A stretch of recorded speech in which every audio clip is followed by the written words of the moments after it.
Karen Mao. Here. Karen Paltola. She called and was excused. Lainey Rezga was excused, and Tim O'Connor was excused.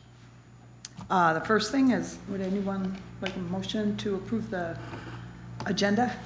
Motion. Thank you. Motion approved and carried. Did everybody get the minutes from the last meeting? I think they were. You sent them again, I think. I think we had them, but. I did, I just emailed them. Yeah, she just emailed them, so. Because I was looking back and I'm like, I know. Just about 5:20. Yeah. I didn't see those. 5:28, I think it came through. So I have not seen that. take 1 minute if you have your phone. I don't If you have haven't my printed phone. out, Okay. Did you print the minutes? I did not. Okay. So I don't you think. should bring them printed in the future. Just take 1 minute. I'm going to pass this along.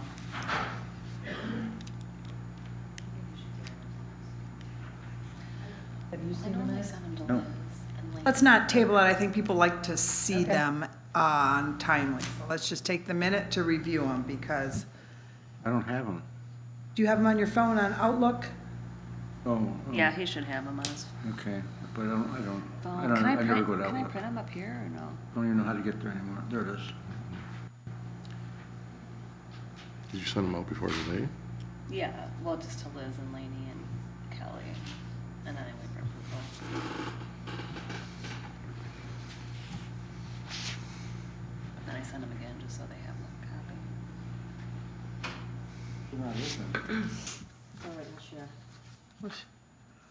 I can put it up on my, Well, I can put it up here. you can see if you can log in. But I think they're already reading it. That's how I did it. I sent it from here when I was here.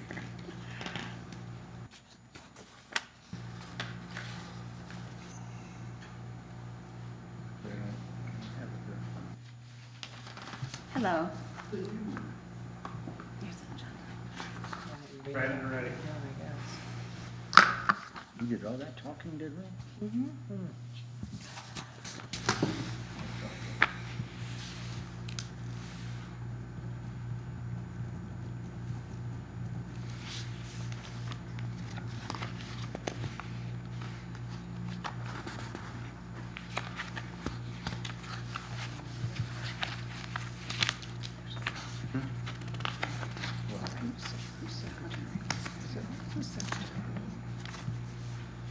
Can I ask that in the future we get the minutes soon, so we can look over them before the meeting?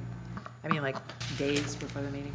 That'd be- Well, I sent them to Liz and Laney for approval, and then they go to Kelly for the website. So they're and that's like a couple days Said after. they were great. I think I remember sending them. Right, like right after. Usually the next day I send them Yes, out. you sent them out timely. I responded, and so did Lainey. Right, so- right. But I don't want them to be 2 months behind to be So posted. once they do that, then just email them out to everybody. Yes. Okay. Perfect. And I know Kelly posts them Yep. too. Okay. Is there a motion to approve the minutes? My motion. Support? Anybody support the motion? Supported by Karen. Minutes approved. Okay.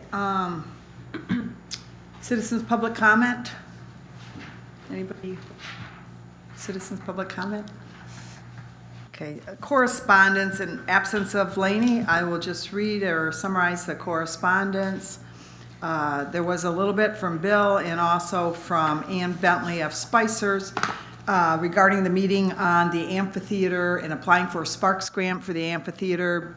Bill had contacted the DNR, which was smart, prior to going through the whole application, and they did turn down the amphitheater, just saying that it wasn't, and that's what Laney had gotten out of it too, that it wasn't the appropriate use for what they were intending. It was, we were going to charge for events, and I think that was their biggest thing, charging for events. So we did not apply for that grant. So just to follow up, basically it wasn't eligible. Right. But there's 2 more rounds for the Spark grant.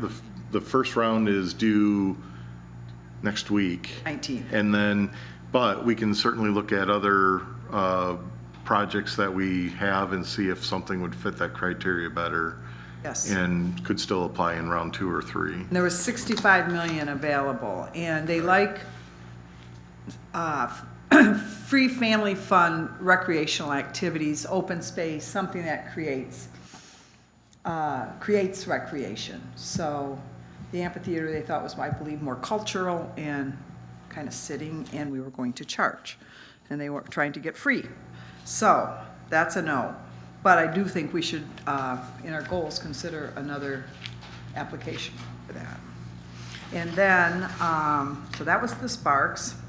Jen Teller sent some information on equipment for Morton Park, which, as far as I know, the Minger grant has not been approved completely yet. So has it, Jeff? They have not awarded this round yet, so we're still waiting to hear. Running.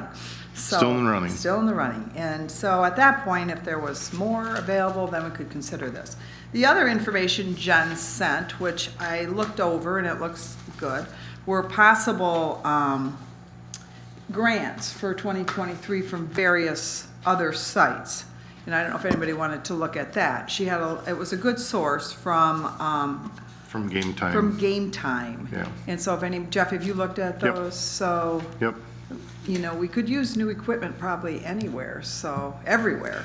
So the Game Time is a international company, so they publish a list each year, and it has nationwide grants that are available. It has grants that are specific to the state.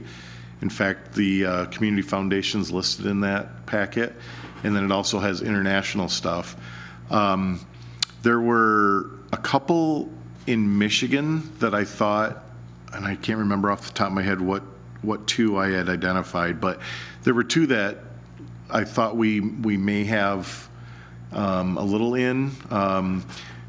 As an example, the Consumers Energy Foundation grant, we had tried the disc golf park for that the first time and didn't receive it, but that doesn't mean that we can't try to get like a piece of playground equipment or something specific. If you look at the link, did she send it to everybody or just, I don't remember who it was sent to. We can send that out to everybody, and it's very easy to you basically put in your email and your information, and then they let you see the list online, or you can print it out. But you know, there's hundreds and hundreds of different grants. Some are for very specific items, some are for very specific causes. But there's a few that are local that may have local ties that we can look into, so. One was, I think, even like shade structures, which we do want for Morton Park. Yeah, that's one of them that I thought of. That was the National Dermatology Yeah. Prevention, something like that. And they had a max of $8,000, I think, for the grant.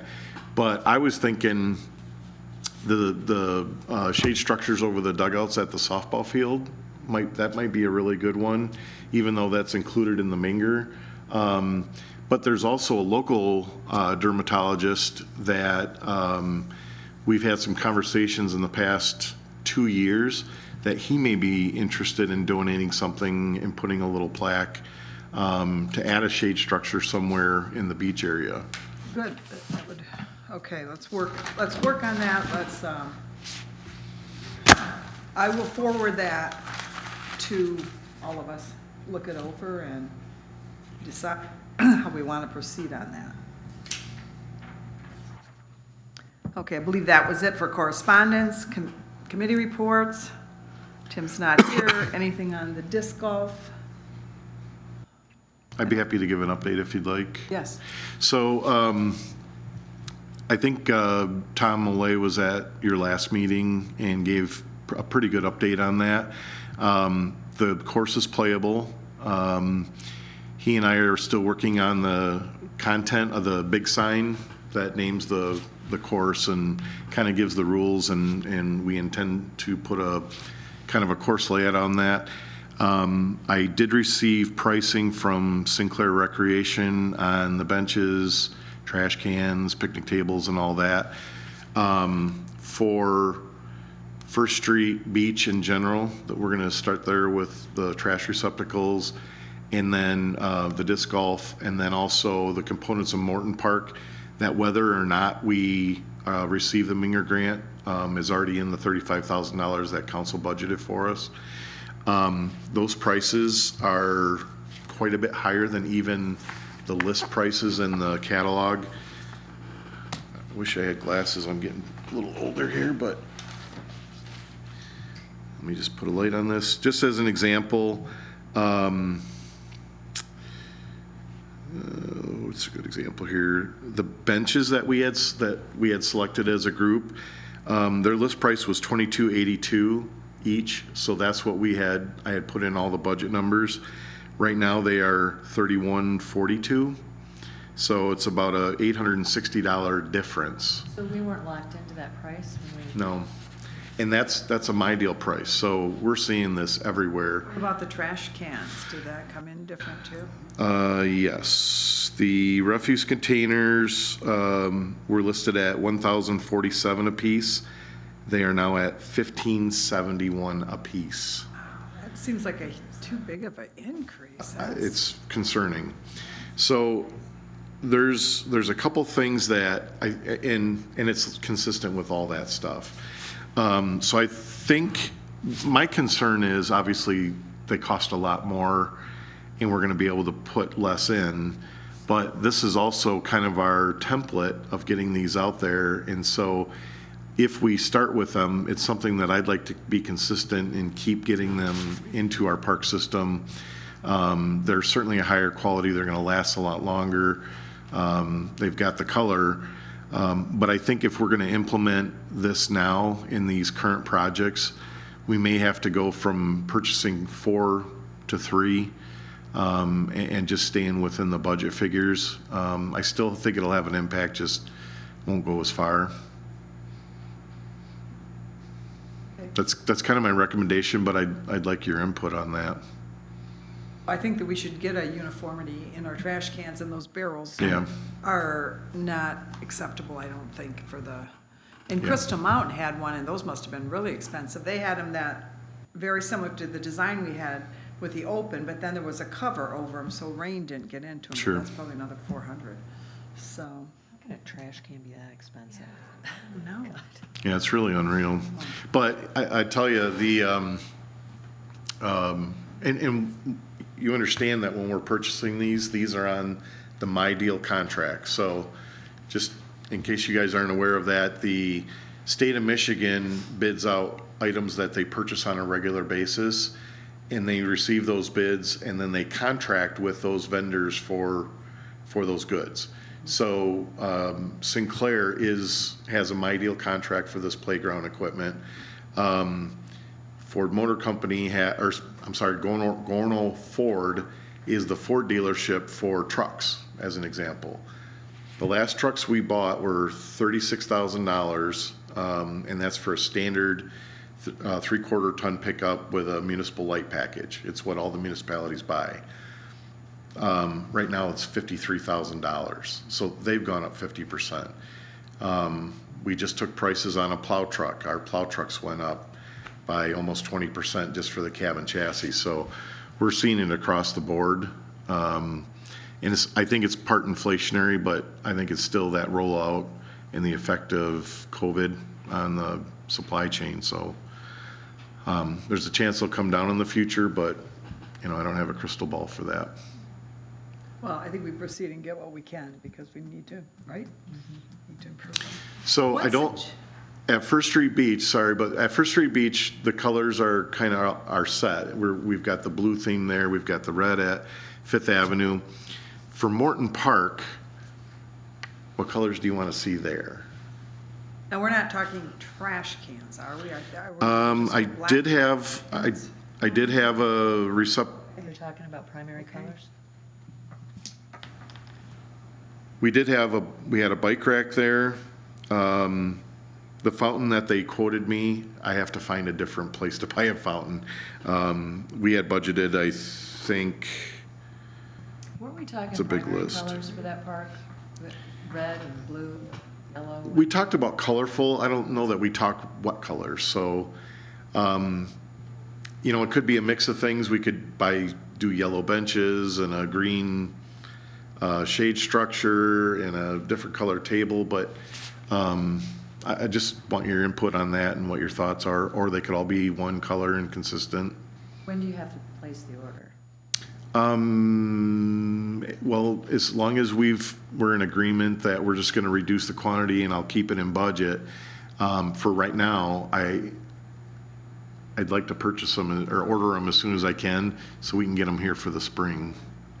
Before the end of the year, right? Do you want to have the order? There's not a set deadline, it's just kind of the sooner we order them, the sooner we can get them in the spring. Let's talk about it, maybe the three of us, and then we'll get back with you and we'll set a deadline.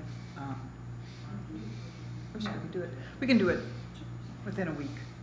We could even just talk by phone or something. I mean, Yeah, if you look at that site plan, that basic site plan I had put together, if you just think about, we're gonna have the swing set we're gonna repaint, so we can pick any color we want for that. We had a shade structure. I think we had a couple of the powder coated tables. We had a bench. We're gonna, I thought we were gonna use the wooden. I have purchasing tables in here. Oh, you do? Yeah. Fish, picnic tables. Aren't we? how much were the tables? Yeah, I thought we were gonna just use park ones, but get better ones. The picnic tables are a little over 3,000 a piece. Yeah, I thought we were trying to save money on those.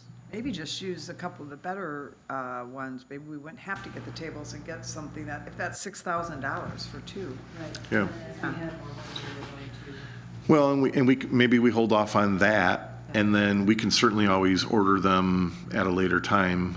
One of the things that I'm gonna have our park staff, when they go on the night shift and it's not snowing, remember last year we refurbished all the benches, I'd like to start rotating in picnic tables and doing some maintenance on those and some sanding and restaining, so certainly we could put a couple nice ones there. That were replaced on some of the tables made a huge difference. Yeah. When they actually kind of rebuilt those, that probably bought us 5-10 years on those Yeah. tables, so that was a good job. Do you remember we did a count on those, didn't we, Mickey, how many tables we had? Oh, yeah, I can't remember. I don't remember the number. There's a lot. Yeah,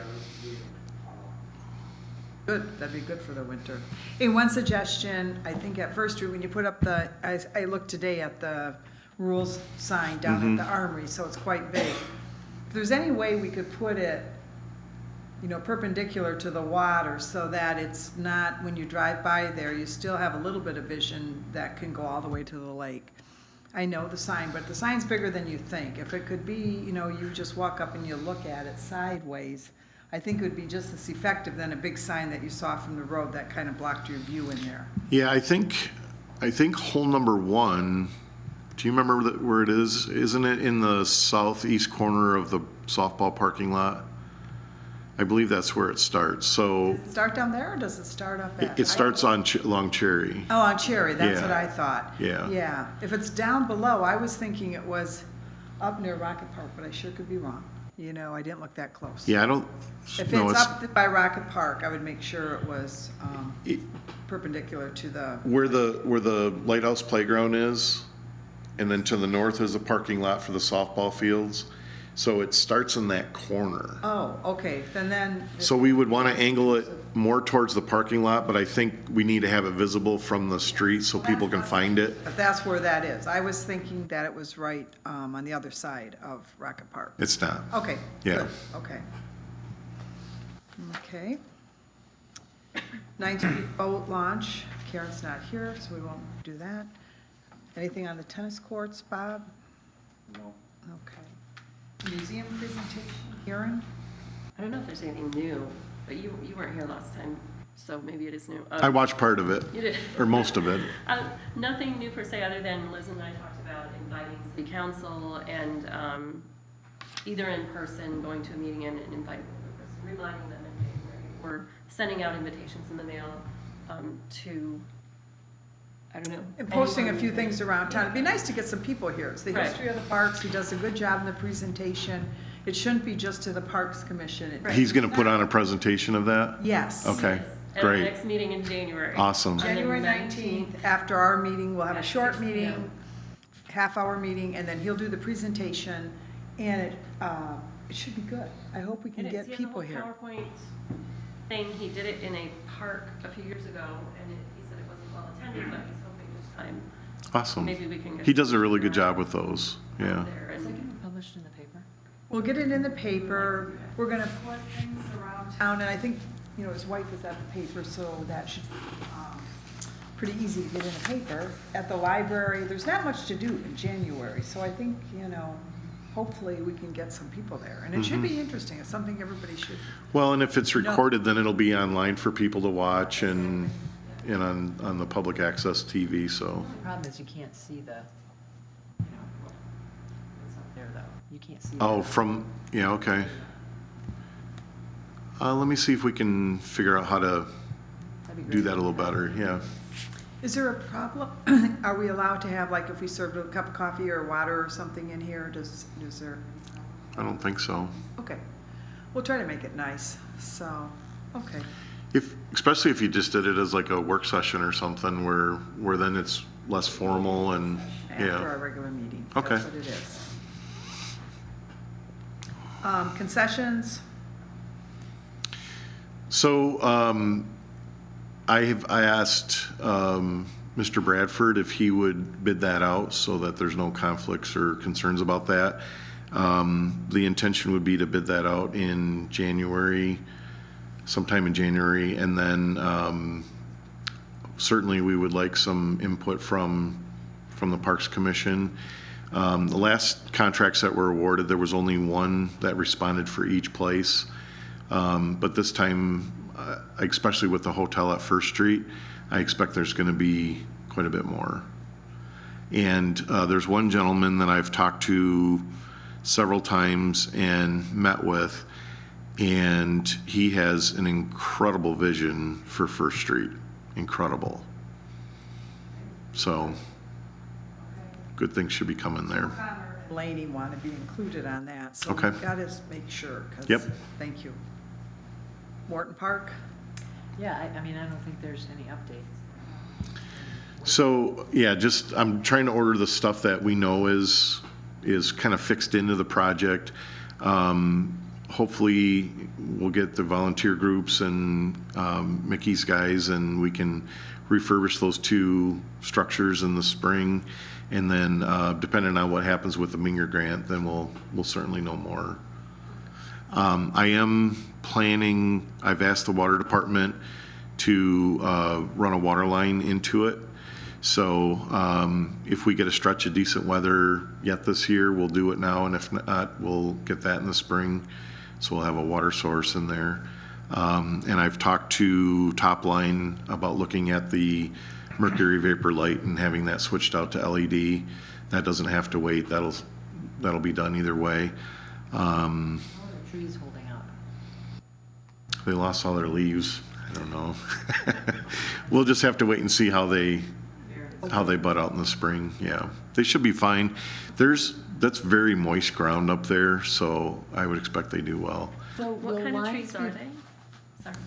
Go ahead. What kind of trees are they? Do you remember they were extras from the right of way planning? So I don't remember. I think. They were maple. What, I don't remember what kind of maple though. Red, I thought red. We can check if you want. Will the lines be painted on the field in the spring?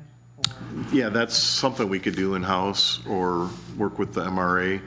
We sold our last striper to the MRA because it was much better for them. So they may be willing to do that. They had done it in the past. But yeah, that's something that can be done regardless. do you That know was one of anything- the things that they requested. I think we have to make sure that the lines are, and we can talk to the MRA if you want us to, because that was a promise to those people. And do we know anything more on the fencing that needed to be repaired, so it was closed in? No, and we are having terrible problems getting fence contractors to be responsive. Were you able to call the one today? On that, I got busy with the ice rink. I'll call Aaron tomorrow. So we've got two vendors that have done work for us in the past, 5, 6 years? And One of them's local. Last time, when the car hit the fence down at the softball fields, Mickey was able to call him direct, because if you call the company line, we don't get calls back. Mickey reached out to him directly on his cell phone, and he came with another crew member after work and did that repair for us. I mean, we begged him because it was so visible. But we're still trying to get repairs done at Mac Park. There was a big tree limb that fell on that. And Councilman Grabowski reminds us every week about it, but when we do get a hold of them, they say, yep, you're on the list, you just gotta wait, you gotta wait. So fencing's tough right now. I will call tomorrow. I completely dropped it today. I mean, it would all, I know it's not gonna be a dog park, but if it is enclosed, it would be a nice place to take your dog if you pick up. Yeah. Well, and I mean, even on a temporary basis, we could put something, because there's 3 openings, we could put something across those 3 openings. But the one that's on 3rd Street really needs a gate or something so that people can still get in and out. Okay, the budget, we have not met. The parks inventory, we're working on it. Jeff, I know you're working on it, and we are making progress because, like I said, that red mark changed, and whether it was corrected or wrong, it's now listed as a city, and, At county equalization. yes, Yeah. the county equalization has that correct, and it's with a different bundle. It's now bundled with the beach at Fifth Avenue rather than the Sands products. So it's a whole different thing a week and a half later after the first drawing we got. And then the second one that changed was Duffy. And it was coming here, the bill was coming here, but it was under a different title. So I think we want to make sure that we have the deeds, what we have. And I think as we're going for more grants, they too want to see what our ownership is. Do we own it? If we lease it, and then we also lease out Reed's Park. So we should have an inventory of what we lease out. Yeah, and I wasn't really part of that, but when Thad Taylor was the city manager, probably 3-4 years ago, he did a full inventory on all city parcels. And the intent was that council wanted to divest in some of the properties that were unused and vacant. And then as we've been selling off those parcels, council has allocated those funds to go into the local street fund to rebuild local streets. So I remember during that process that he found Hamlin Field next to the Armory was not owned by the city. No. And that there was some agreement that as long as it was used for public use, the city would cut grass and do some maintenance. Kiwanis used to work with the Parks Department to do a lot of painting, and we did a bunch of bleacher upgrades probably 7-8 years ago. But now the Armory Youth has taken over kind of the operation of that field and changed the sign, so that's not on the city's tax rolls, or is on the city's tax rolls. The other one was, you and I just talked about it, Liz. Mark, Duffy. Well, it was and the more. use of REITs. It was because the Saints had pretty much exclusive use of the ball field, and it was locked to keep the public out. And so the city then entered into a lease with the Saints for that exclusive use, and then they do a lot of fundraising and a lot of improvements to keep And that they've up. done an excellent job on that Yeah. park. They have done, they have improved it and kept it nice. Mm-hmm. Yeah. And look at the deeds, that's when it came to light that the Sands Park is independent. We own it completely, and the city does own it. It's not tied into the school, it's not tied into a restriction of any type. It's free and clear. It is co-owned by the school and the city, Okay. and is that's it- why there is On the a, deed, is it co-owned? Okay. yes. I So thought they just owned the Chippewa Field part, the old group. that's the schools Okay. exclusively. The city attorney for Mr. Taylor did a review of that property because the city manager and the school superintendent were looking to see if where the tennis courts are, if that could be reused for something different. And they left all the options on the table. So they asked the city attorney to research those deeds, and it came back that it was owned by the school and the city jointly. There's a governing board that controls the land, but there's, I don't know the legal term, but it's like a rider that says if there's ever a non-public use, that the Sands family has the first right of refusal to get that property back.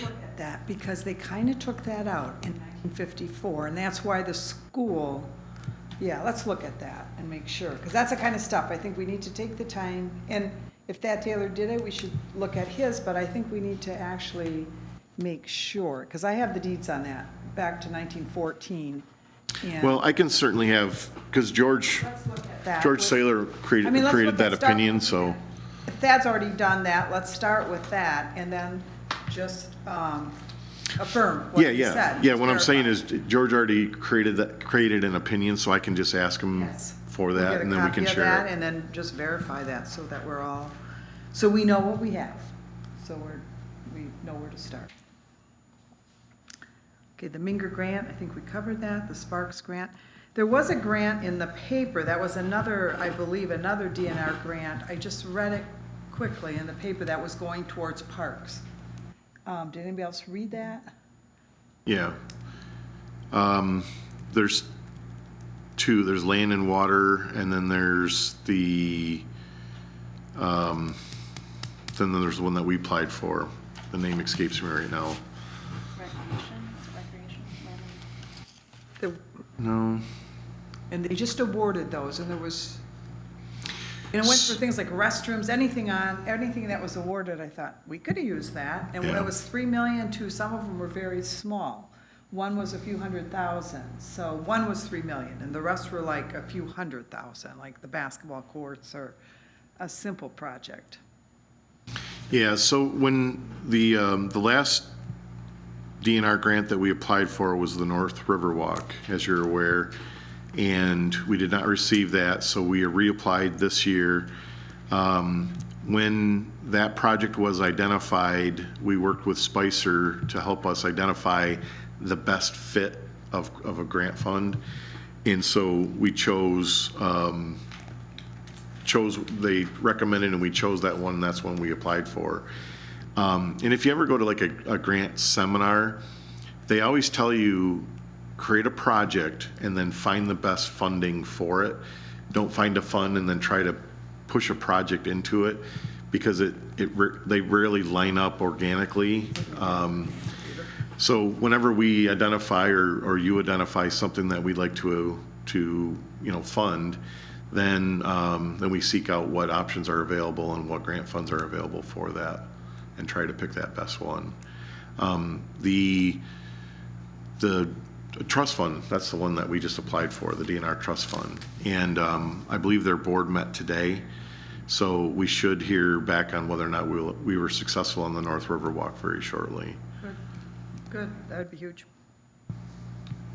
Okay, we should look at that other one, though, that one that was just in the paper, find out what that was, because everything that, we had mentioned bathrooms down at the Lions Pavilion, and someone did get bathrooms, and don't wait for the amphitheater, that's a whole different deal.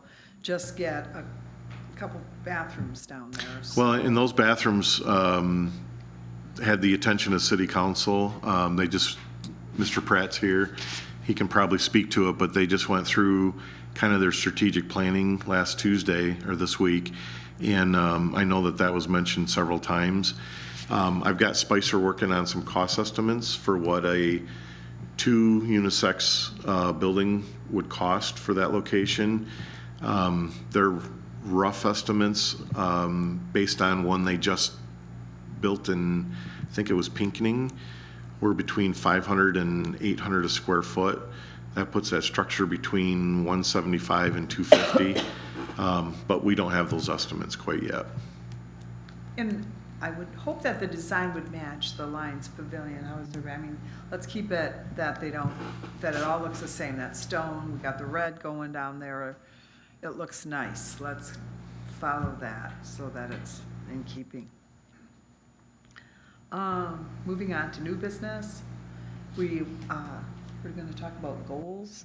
And I think our idea here was, if we had some goals, and then if we could get together with DPW and the city, and if we all came up with some goals for the parks for 2023 that we could all accomplish and get done this year. So, anybody want to share their goals? Well, mine have been the same all along. I'd like to see one park at a time, find a completion to where it looks like it should. I mean, I made that list long ago, and I still refer back to it over and over again, but my goals really have not changed since I started on the Parks Commission.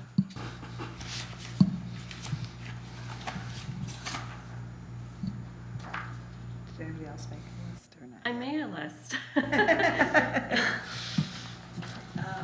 Messy, but something I thought about when I first joined the Parks Commission was, is there a spring checklist of overall what do we need to do per park to get ready for the tourist season?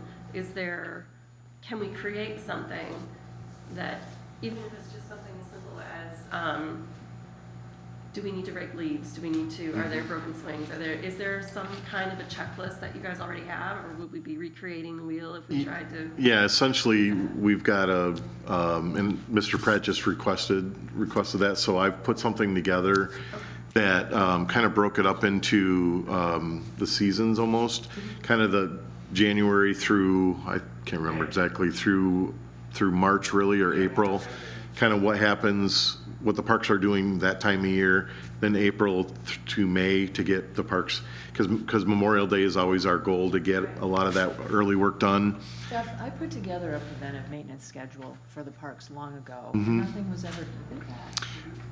Yeah, we've referred to it and talked about it a couple times here, and But nothing was ever done with it, though. We never really talked about it or, talked about putting it into play. I never got any feedback about that. okay. Do you remember that? Yeah, I know, I've looked at it several times. In fact, I don't remember why I looked at it this fall, and we actually accomplished almost everything on those lists, yeah. So those are, and I can share that same list with you guys, but it does have kind of all those seasonal priorities and what gets done. That exists somewhere. Is there a way to, I know there's the big day of serving, was that in June? Typically in June. I was thinking, is there a way that we can involve the community in kind of a spring parks cleanup in May, or, before tourists start coming to town, that you can kind of check off some of those things? So, We need more Have a manpower. standalone day, maybe not the big day of service, just have a. Right, just like, Yes, or we perfect, can good engage idea. the schools, or the different groups within the schools that might need service. And the boards and commissions, Yes, I mean, why an not? existing city. Right, I mean, I would volunteer too, but is there a way, or maybe we can get city council involved in the Parks Commission and the Parks Department, and everybody just kind of invite the public in. sure. Yeah, because Up the bar. I tell you, it's a real challenge for Mickey, that period before Memorial Day, because we don't get hardly any of our summer staff. They start trickling in during the month of May, but we rely on those youngsters heavily. And so what we normally do is we pull some guys from the street department, a lot of the bridge tenders, and help the parks guys out trying to get everything ready. And I'll email that list out to you, but there's a lot that gets done. If I may, right, interject right now. We have Memorial Day, but the weekend before that is Tight for Troops. Right. My focus is the Riverwalk and First Street Beach, and that with me and one other guy and whatever help I have from the bridge tenders, that's our focus. We, no matter how much leaves fall, there's always more in the spring, so that's our focus. before Memorial Day. And then it's 3 weeks of heavy duty work for me and my crew, leading up to Memorial Day. And I say that not as a critique, we want to be. Right, I was gonna we want, say like, that we are Well, a if we put that seven-person out and it was group itemized, ourselves, and- Yeah, there, and over the years, there's been different groups that have done that. There used to be a beach sweep. I'm not sure who organized that, but there was a beach sweep every spring, and they would go through Fifth Avenue and First Street beaches. I remember doing it as a kid. When Rachel Brooks was the chair of the DDA board, she always organized a Riverwalk cleanup and got bags from Mickey, and they would just do a sweep through there. Didn't the J.C.'s do that a couple times? Brandon Ball applied for Adopted Park for the Riverwalk. Okay. So, but a lot of those start up and then they fade away. But yeah, any type of help, and I think when you can get community involvement, like we've talked about before, it creates that buy-in and that pride, and so, sure. if it was pretty, yes, I think we could get some volunteers on that. I think we could get. And then Mr. Gamble, the city manager, also, I think it got moved to January, but there's also a work session topic on volunteers and how we can work specifically with Manistee Proud. Manistee Proud's got some staying power, and they've got big visions, and their lists are not just we want to do a cleanup on Saturday, it's we want to do a lot of work. So we're trying to, and I know you've had some conversations with Bill Kelly, we're trying to figure out ways that we can ease the purchasing of supplies and materials and kind of fund that effort and take some of the red tape out of, because I think people say that there's friction. I don't think there's friction. I think we've got a good working relationship. Certainly I respect the work that gets done, and it's beautiful. And now Kelly and her group has become a resource. So we got to ease some of that red tape that gets in the way and kind of slows things down. So I think it was 2 weeks ago at council, I had suggested that, maybe we take the proceeds from the Lions and we put that in a fund that is accessible just for those volunteer groups. And that way, the more successful that program is, the more money there is to support those other things. I know Our that, opinion, we wanted that money from the Lions to stay with the Lions facility, and Well- not spread around. but that's also another opinion on that as well, yes. Right. I thought that's what city council agreed to, that it would stay with the Lions Pavilion. They agreed that we could have access to that money. Yeah, I'm not sure that that's been formally approved by council, but I think they're in support. I don't know if there's, so I think that work session will be a good conversation about it. And I know that Kelly received some donations, so we're trying to see if there's an easy way we can do an escrow account and hold that money and be able to then have it reused for projects that you're doing. Yeah. Yep. So that effort is there as well. To get the supplies and not involve someone from DPW, so. Any other goals, Karen? You're on your goals. How can we help in the spring to get everything ready? But I think we as a Parks Commission should be liaising with City Council and going to those meetings and interacting, rather than just trying to do things in this room by ourselves and with Jeff, but Agreed. actually communicating more. And that's part of our purpose, is to engage and I guess we advise or give ideas. I'm not sure. to Or city suggest, council, recommendation is but the word yes, that they recommend. use. And I think that we Recommending need to be body. doing that more and being more publicly faced and interactive, so that we have. So we're kicking off, in fact, the finance director just published our internal budget schedule. And so this is the time of year where we should start talking about what our priorities are and what type of things that we want to try to get funded.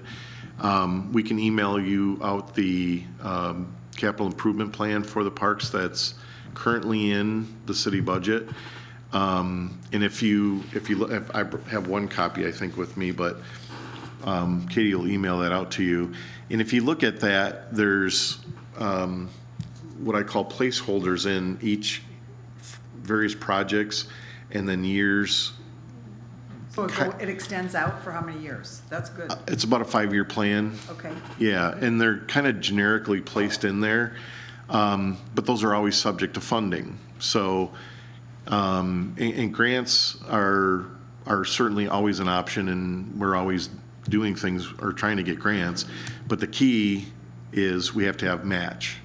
We have to have we have to have buy-in from city council to pledge those match monies to even be able to apply for the grant.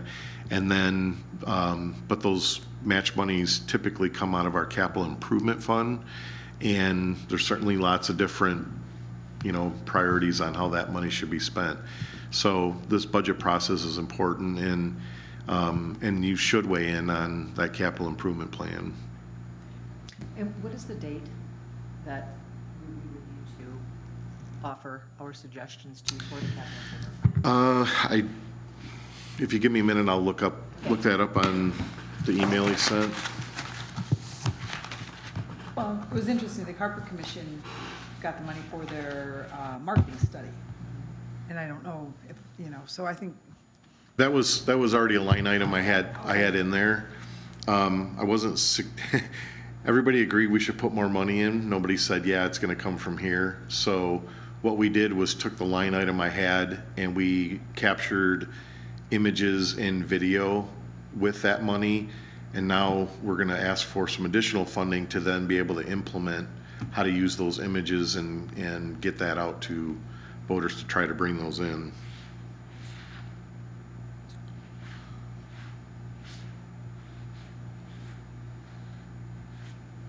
So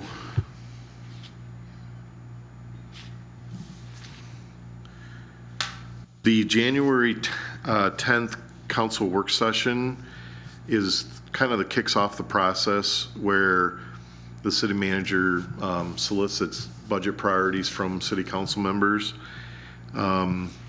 January 17th, Spicer and I will be given a presentation on the state of the streets, which we do every year. Local streets are always of interest. And then at the end of January, the finance director distributes budget information to each of the departments. And then, so to answer your question, by the end of February, I have to have all my budget requests submitted to the finance department. So that would include like updating the capital improvement plan and any specific projects that we want to include in there.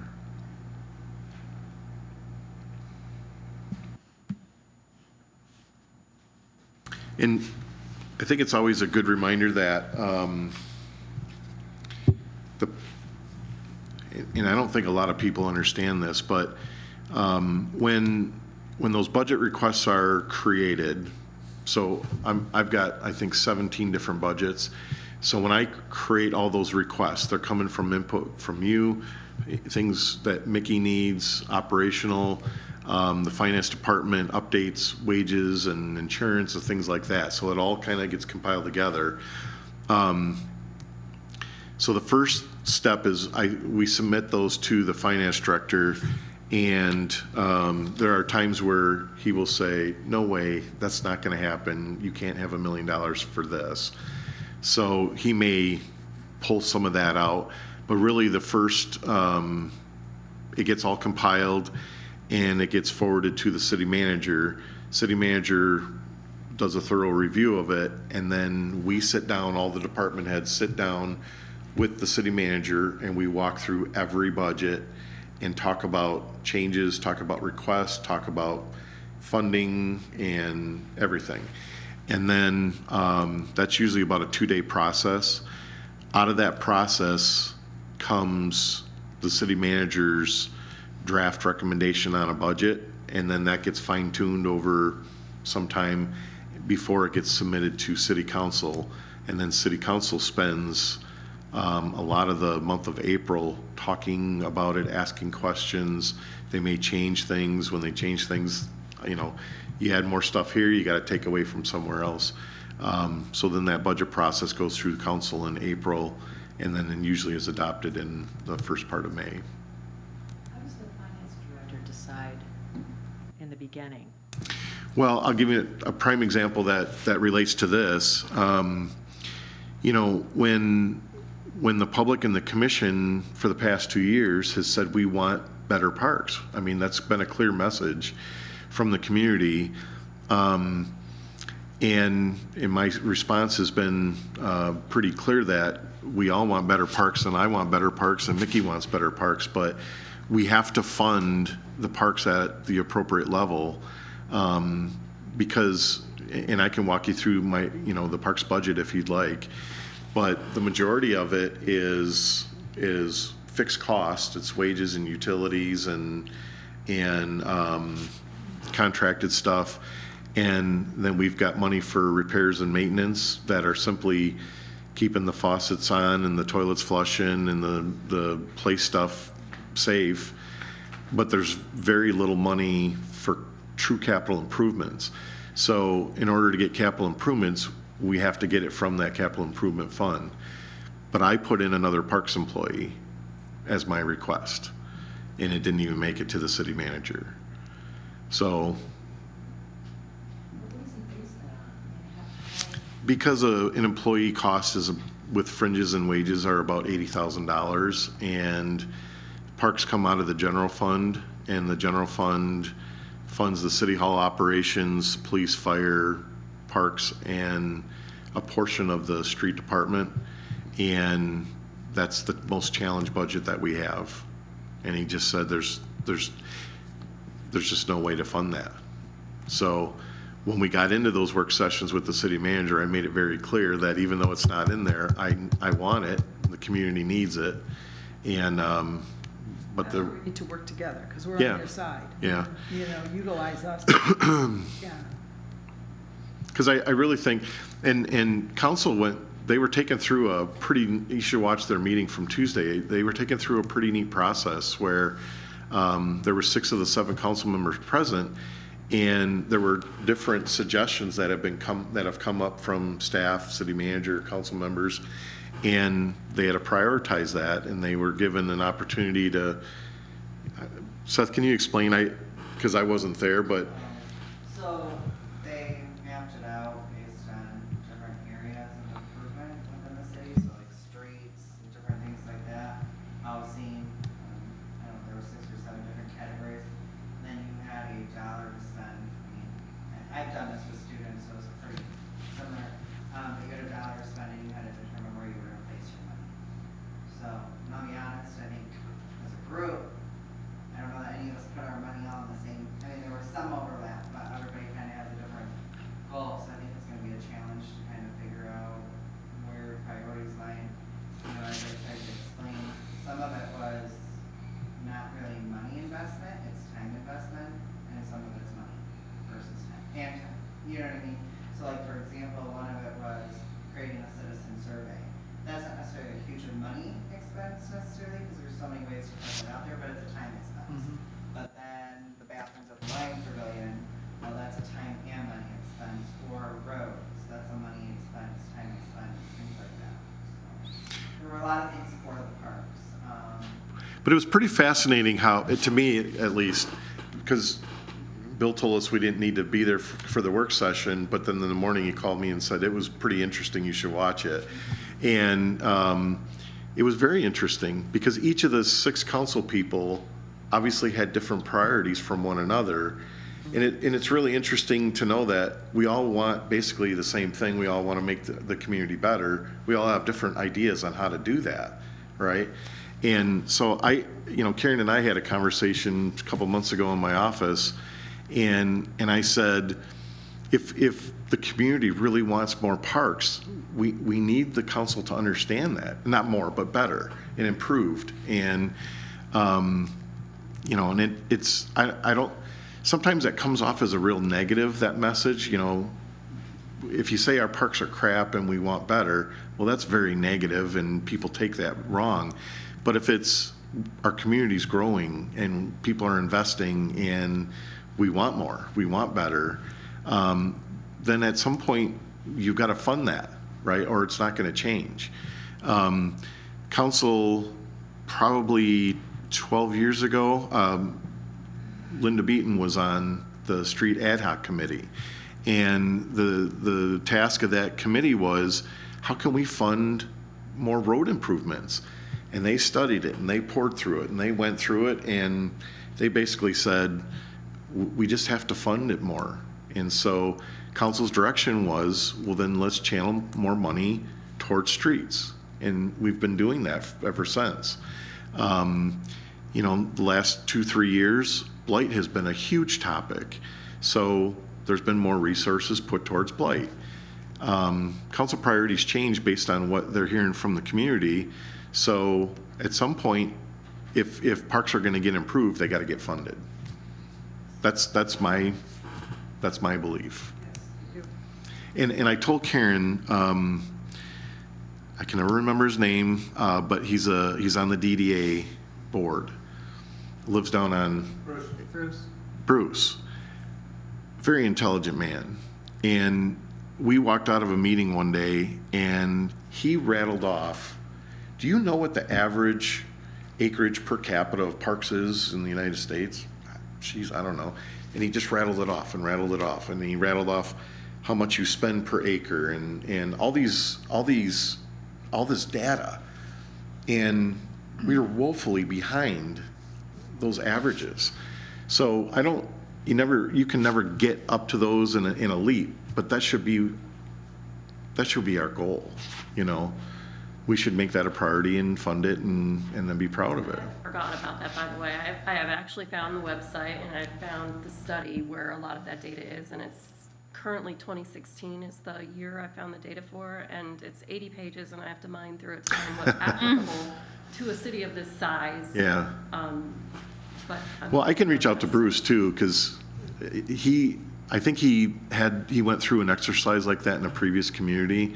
So, you know, he knew where to find the data, and it was pretty fascinating, but he just clipped it right off. And it's the National Parks and Recreation Association. okay. Resource. Right, and they have all that. They have yearly, I don't know how often they do it, but 2016 is the most recent one I've found online. So. And then I will tell you, if you don't get funded in the things that you're trying to do, don't take it as a defeat, because council's got lots and lots and lots of ways that money can be spent. And, you know, but I think we just keep trying, you know.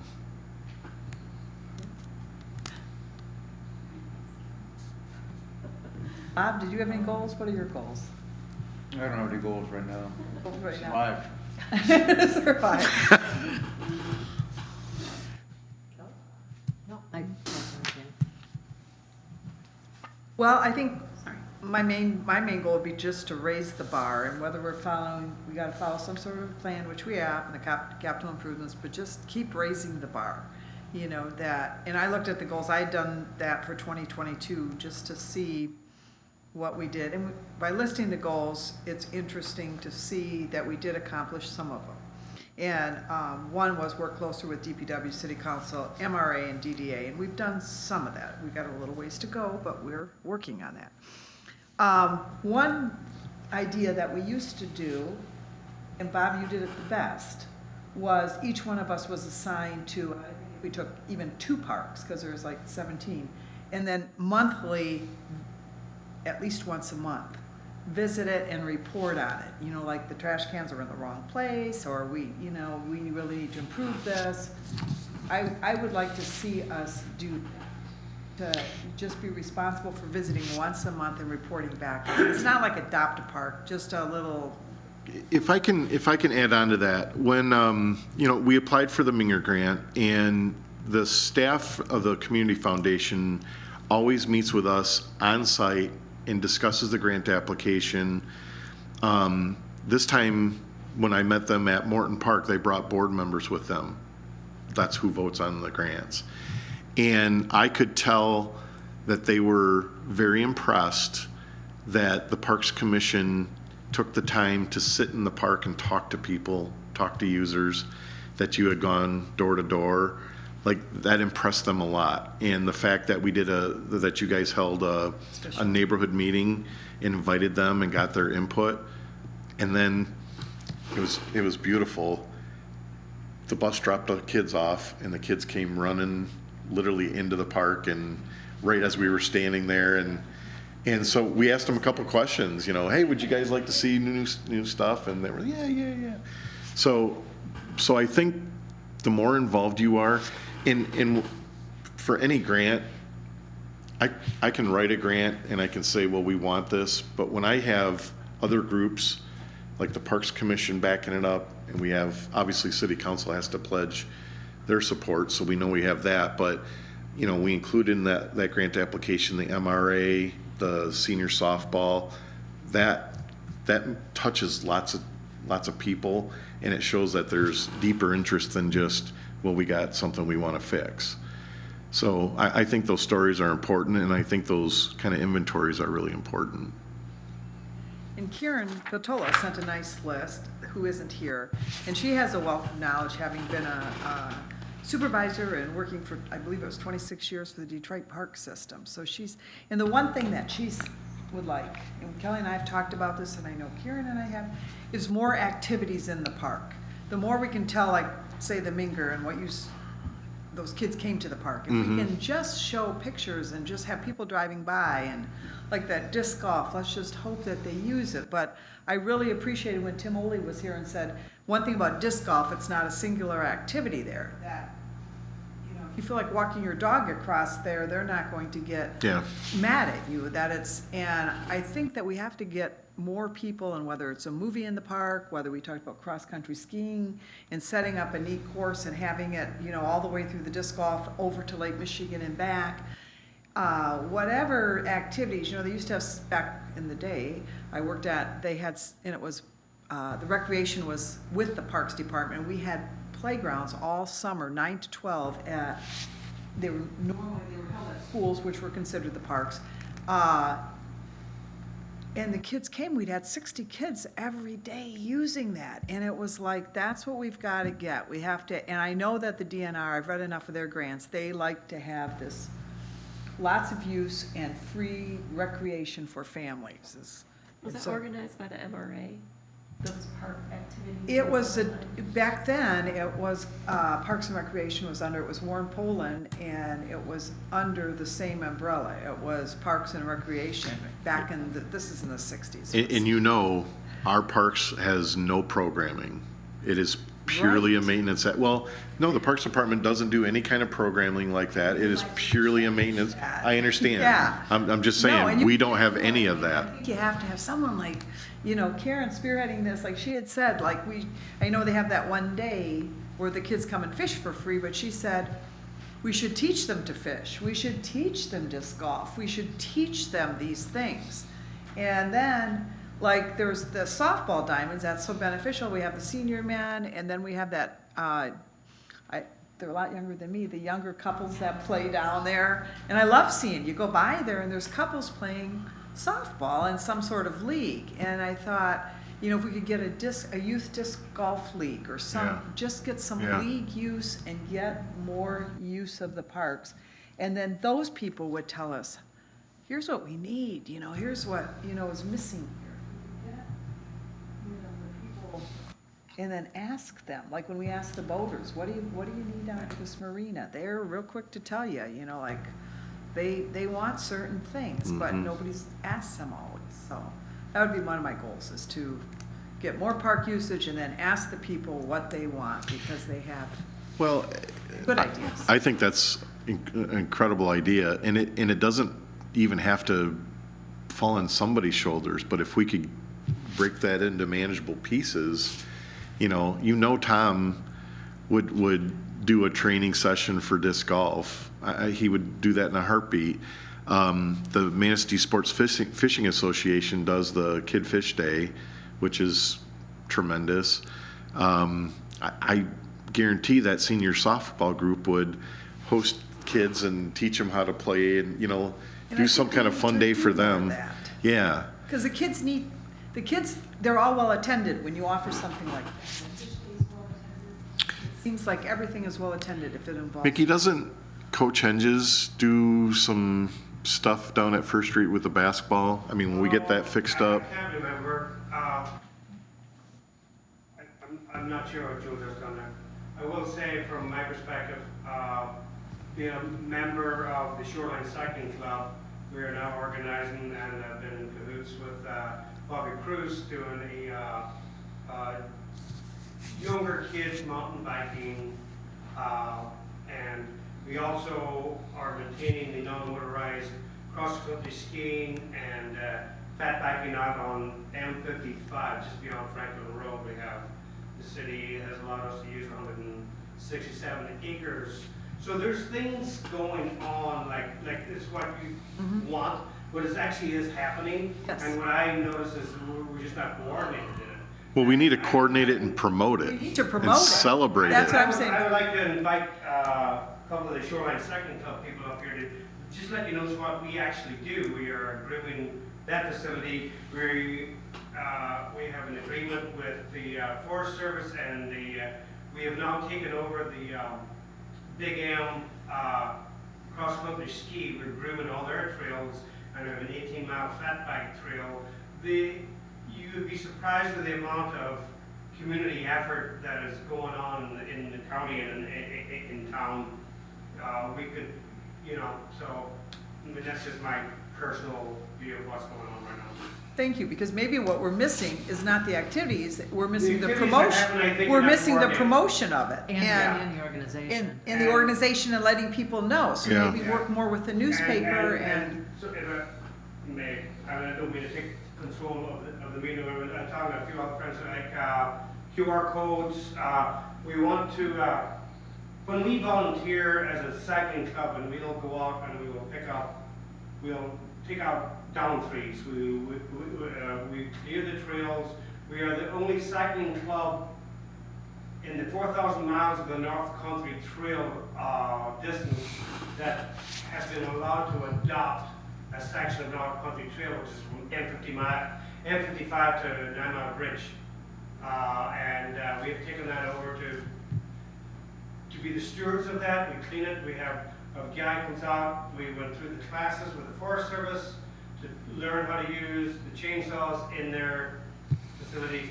We are very active in the community. So.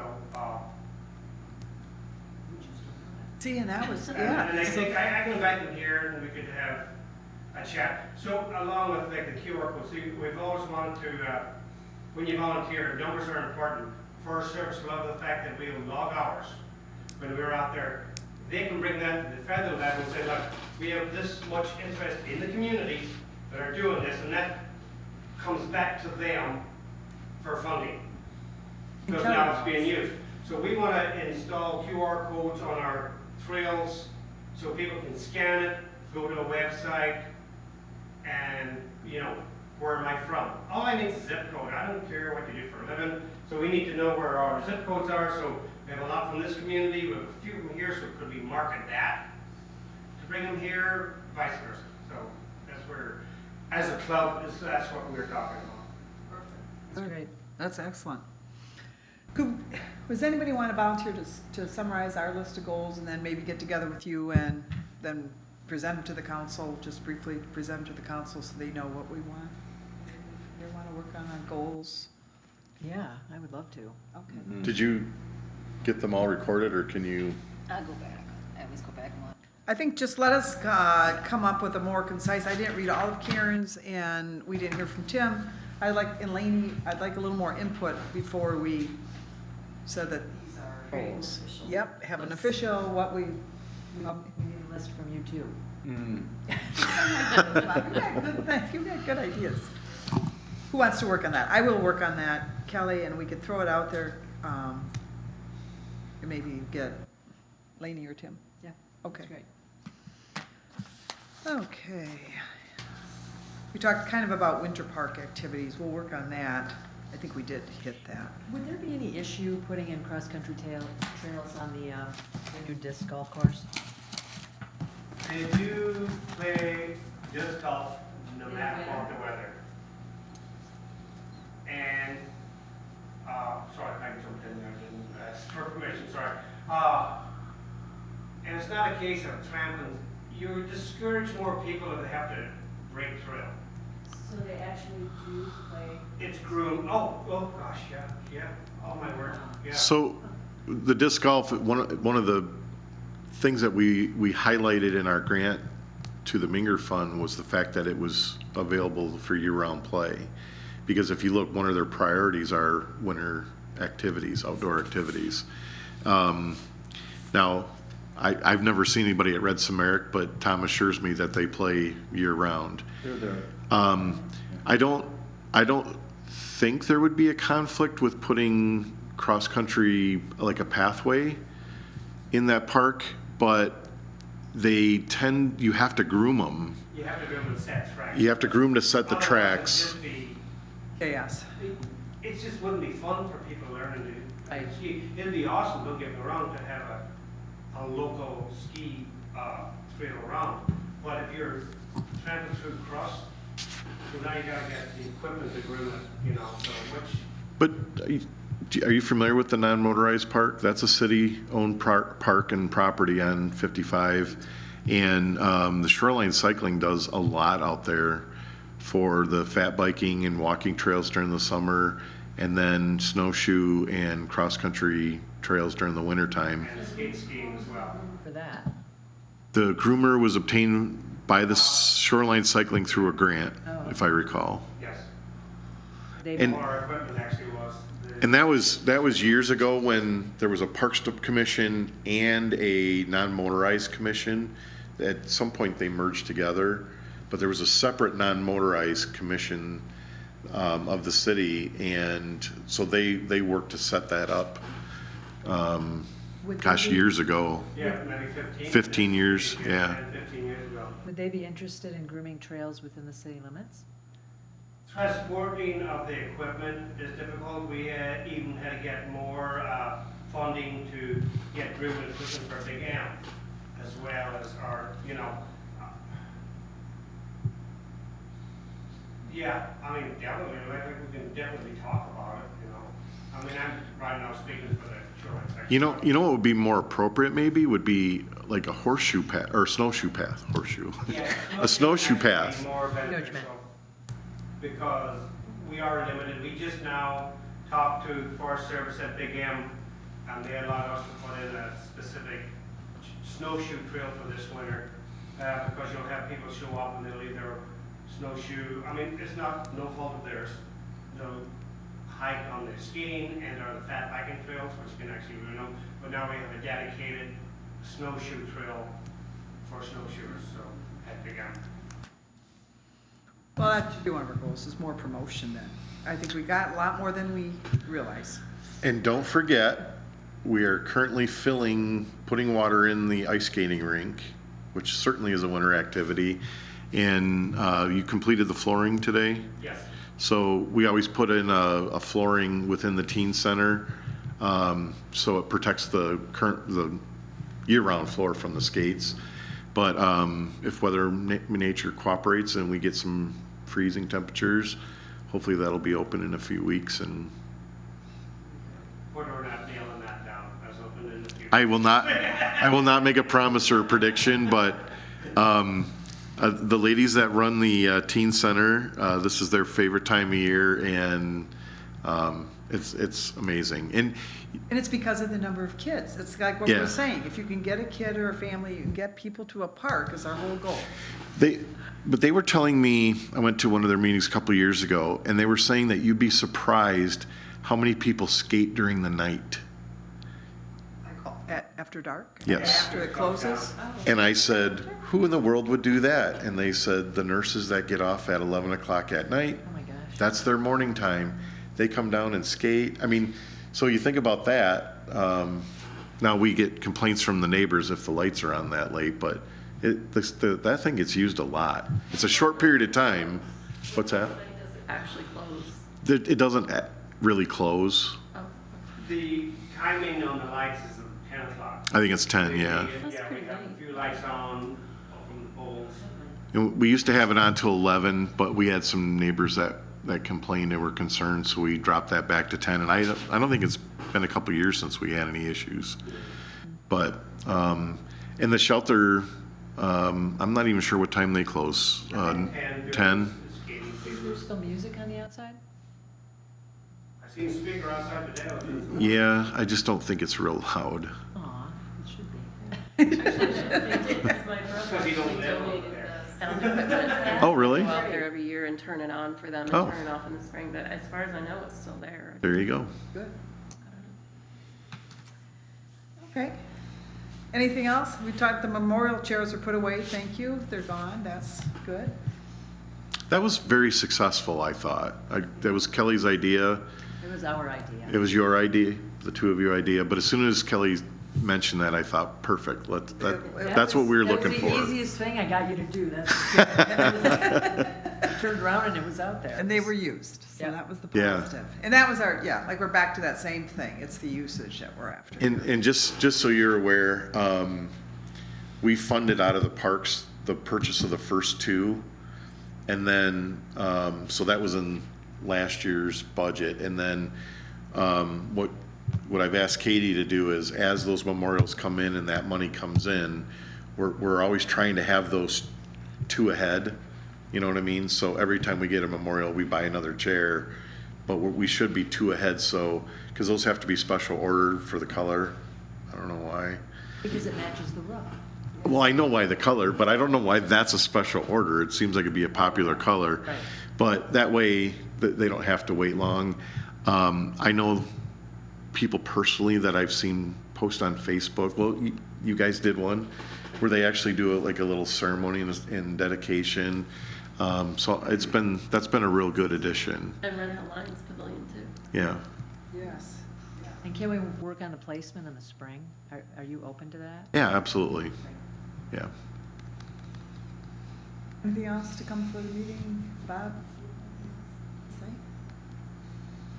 Kelly? Nope. Good. Are there gonna be chairs at Fifth Avenue as well? Eventually, or is it just gonna be There could be, there was a request for a memorial bench to be put down there. There's just no places for benches anymore. We did, I'll say, kind of force one on the north side of that building. The chairs, they seem better in the grassy place, but if you guys think there would be a location for them, I'm not opposed to that at all. I will say though, Jeff, people are requesting benches just off the parking lot, so they can sit on the beach but not have to walk Yeah. in the sand. Well, and that's, when Linda Beaton was the mayor, she requested us to look at putting the wall along that parking lot, and then I know she brought it up again Tuesday night. So I've got the engineers updating the cost estimates to do that, and that I'm guessing will be one of the items on the list to be done.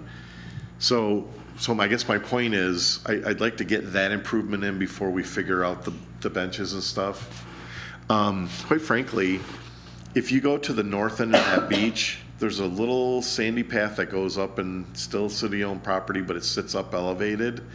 And I think that would be a really cool place to put some chairs and like a fire pit. That's a great idea. Because it kind of, it's a little secluded. But it's still Yeah, city. around the fire pit. City.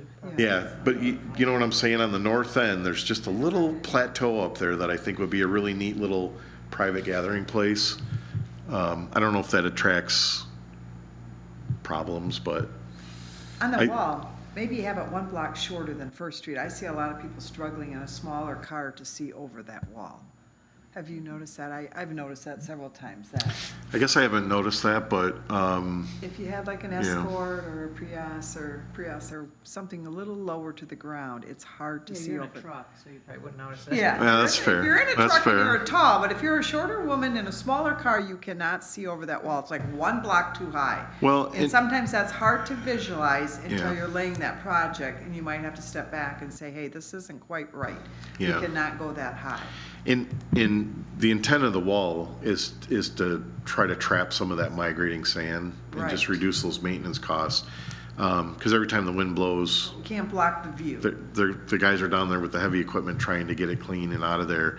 But that parking lot is shot. I mean, and the latest estimate I have is about $95,000 just to resurface that. But I think that needs to be a priority.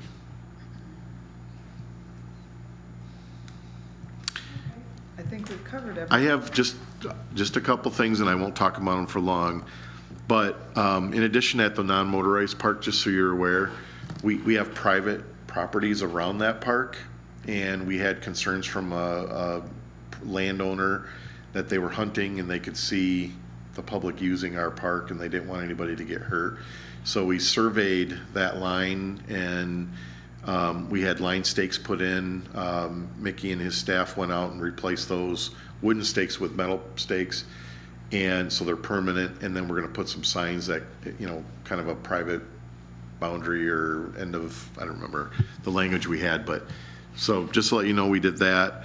And maybe wear orange. 55. Well, yeah, because, We're like we would at Magoon Creek, where at Magoon Creek, you're allowed to hunt on the property. Yeah. It just alerts the public, you're in an area where people are hunting. That area is not exactly like that. But we have, rest assured that I was just talking to Dylan today we were coming up with wordage on our sign. we intend to put a sign that says, Like, protect yourself. Yeah. Well, you can't Wear hunt on orange. our property, there's private ownership around this area. Please be cautious, please wear the proper, equipment during hunting season. Ludington State Park is like that during hunting season. There's a stretch if you walk to the lighthouse that Yeah. people are actually hunting in that park, right, Katie? I mean, it's I like- shot my a lot. first deer when I was 12 years old in that park. Yeah, so that's You're not walking and they come uncommon. out You just behind have the to be tree. aware. Yeah. Yeah, it's actual hunting in the park. Yeah. Okay, just another update I wanted to keep in mind and get excited about, but we are currently in the design process to repave the loop at First Street. So the section where, by the fish cleaning station where the First Street project ended, from there all the way around the south loop and back to the roundabout, we'll have new pavement next year. And I'm working with the engineers.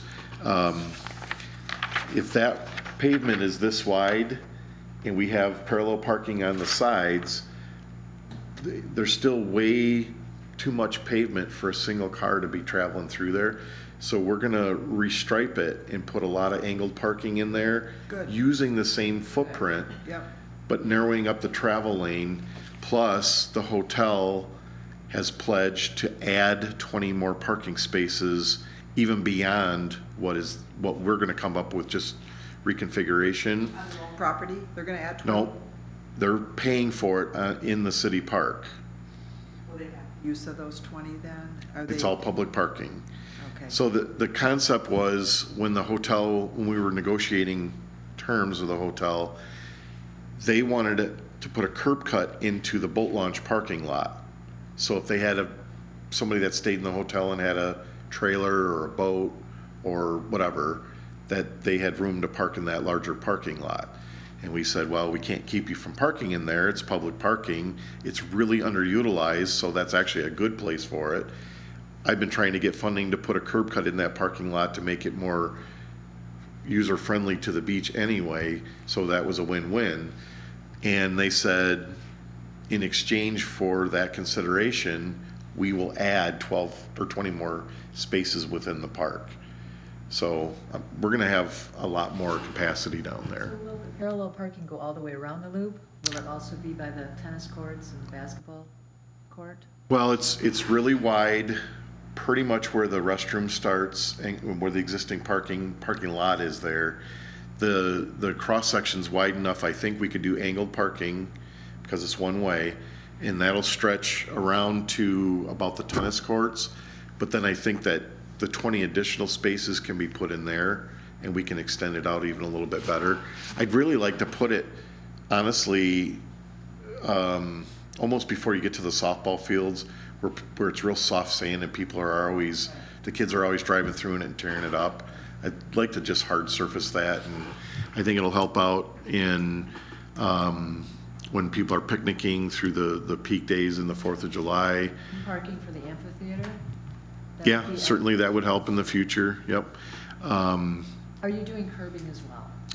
The only place that I plan to do curbing is if you're coming around the north loop, just before you get to that lower parking lot, there actually was another driveway that went into that, and we get water that flows in there and erodes it all the time.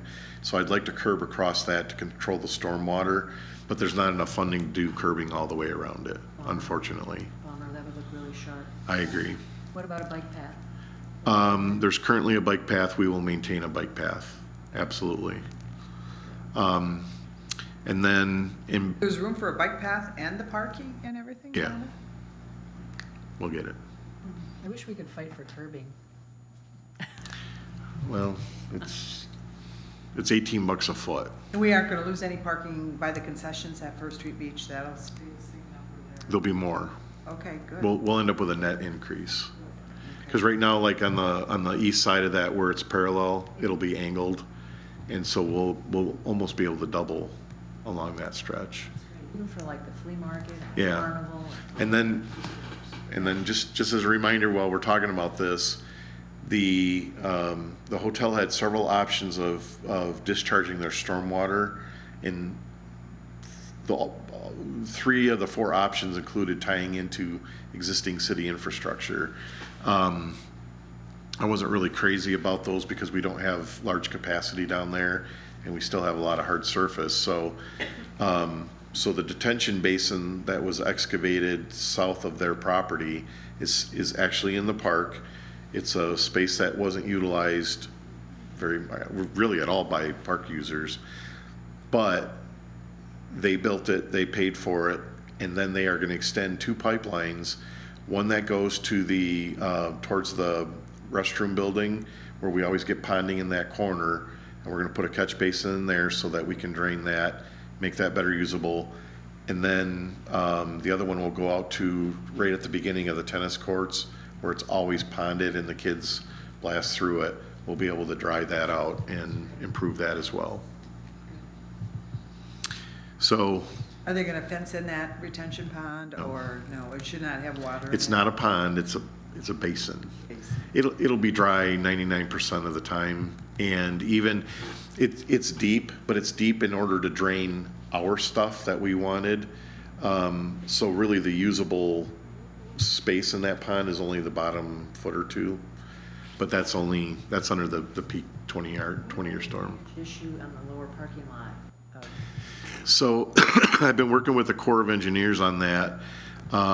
They have shut down now, but they will finish in the spring.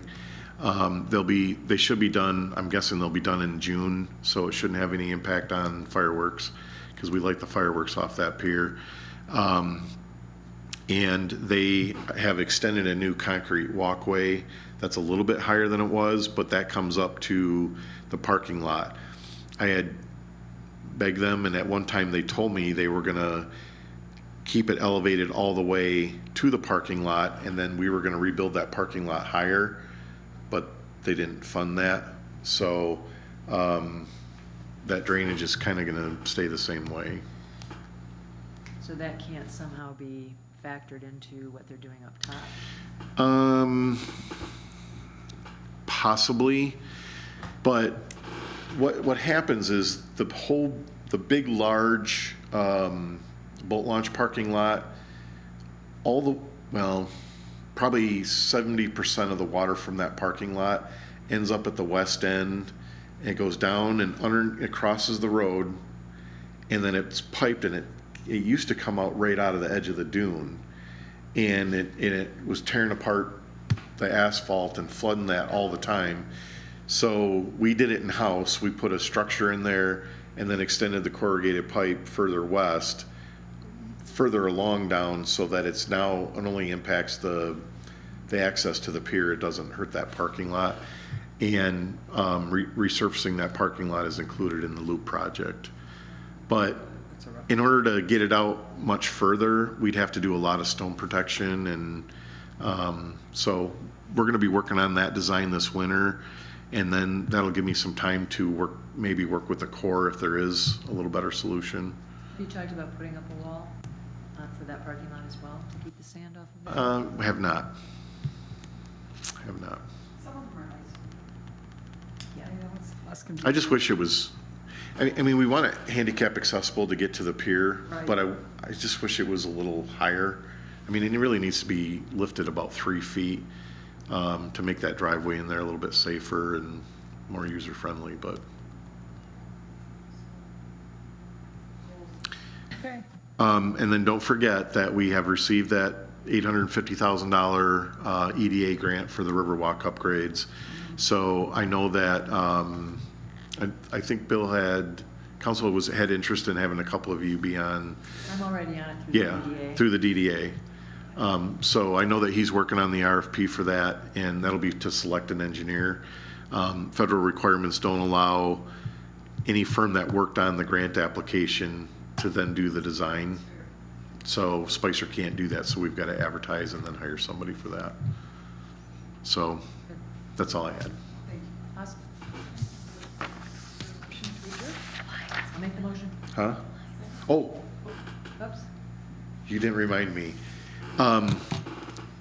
We had a successful year with the Lions Pavilion rental. Mickey, did you have any issues with that rental program? Not at all, no. I mean, Other than Katie asked me to rehang a calendar when it changed. yeah, so, I mean, we implemented that program just as you guys, I think as you had envisioned it. I think personally it went really well. We had blowback when it was being discussed at the council level, but since implementation, there's been really no issues with that. So the clerk's office is creating the calendar for next year and creating those blackout dates for the special events, like the fishing tournaments, the forest festival, things like that. So the question that Bill wanted me to ask you is, continue forward with that program? We would like it online though. Well, I understand It was that. supposed to be online at the, like January last year. We implement, just to get it going, they said, well, it'll be, like, we'll do it for a month or two, but then we'll get it online by, I think they said February or March. I mean, to me, That's- it's archaic.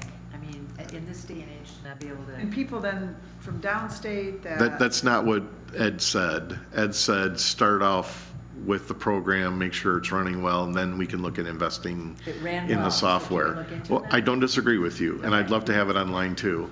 And I've gone online to some very successful ones, some that Tim pointed me to, and I don't understand why it would be that big of an issue. Tom knows of some also. So I'll make that suggestion, but I don't think there's any reason to not continue with it, right? And then the second question would be, do you have any thoughts on the fees, whether we need to increase them, hold them the same? Any recommendations along those lines? Like, my opinion would be to keep them the same another year, everything, let them, otherwise it's gonna be like we want to raise them every year. Yeah. And I'd say give them another year at the same. Yeah, Everybody else is. that's how I feel. Every time we turn around, everything's costing more. Let this positive program Exactly. stay positive. So I'll pass that along. I didn't mean to interrupt you at the end, but I did tell Bill I would ask you. Thank you.